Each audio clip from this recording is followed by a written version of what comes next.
The thick black frames on his face compete for attention with the ivory tusks protruding a few inches from his lower jaw.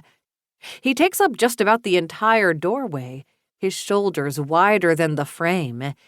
He's stooping through it to avoid knocking his head on the top, and a curtain of dark hair falls forward. He kind of hunches in on himself as he steps fully inside, trying not to bump into anything. That's a task in itself, just based on how he makes the storage room feel much smaller than it already is. With how he keeps his gaze to the floor, though, I can't help but wonder if there's a self-conscious element in the action. I can see that the right side of his head is shaved to the scalp in typical orc fashion, revealing a pointed and torn-up ear, a number of sharp-looking piercings through it. My eyes draw down his button-up shirt, the way the fabric strains at those poor little buttons whenever he breathes in. The pocket protector on the left side of his shirt is wide enough to hold 4 different colored pens and a calculator. He must be from accounting or something. It's stuck, I say, nodding my head to the cabinet. I spare a glance at his arms, which are probably about as wide as one of my thighs if I had to guess. I know orcs are big-boned, but I imagine there's enough muscle there for him to pry the cabinet open. Probably because of that dent in it. He nods, talking more to my shoes than to me. Now that he mentions it, I spot a little dent in the bottom corner. May I? I nod and shuffle around him in the tiny room to let him at the corner filing cabinet. He kneels before it, about eye level with the stuck drawer, and gives it a tug. Nothing. At first, I think it's because his fingers are a little too large to get a proper hold on the little drawer handle. The second time he tugs, however, the whole filing cabinet shifts forward a couple inches out of its indents in the carpet.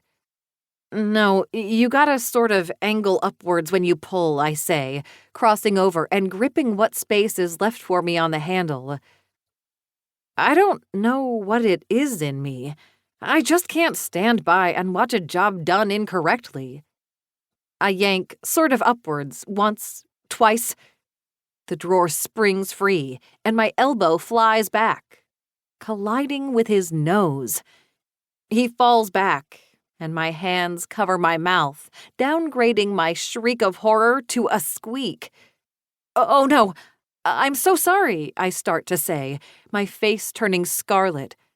The mortification spreads through my body from there, heat moving through me like ink in water. I just elbowed his face. Did I break something? Surely orc bones are too solid for a puny human to shatter, right? Don't worry. It was just an accident, he says, his massive hand cupped over his nose protectively, like I might do more damage than I already have. But your nose, I am so sorry, I repeat, like it'll do anything. He waves his other hand to dismiss my concern and shrugs casually, like being elbowed in the face is nothing to be concerned over, and not something we need to file a whole accident report over. He removes his hand, and dark green blood is dripping down his face. Some of it is smeared on his palm, and his eyes darken behind his glasses when he looks at it. Oh, fuck! I gasp at the sight of what I've done, and as soon as I breathe in, all the hair on my skin stands up, a storm of red flushing my cheeks. My heart is pounding, and my head feels a little funny. Not like I'm going to faint at the sight of blood or anything like that, but more like the fog of a fever taking over. It's not just my forehead. I can feel it all the way down my stomach. Yeah, that's what I'm saying. It's bad, I tell him. I turn away, searching the room for a tissue box, but the feeling continues to bloom. There's a package of paper towels stored here for the office kitchen. I tear through the plastic and haphazardly rip a few off.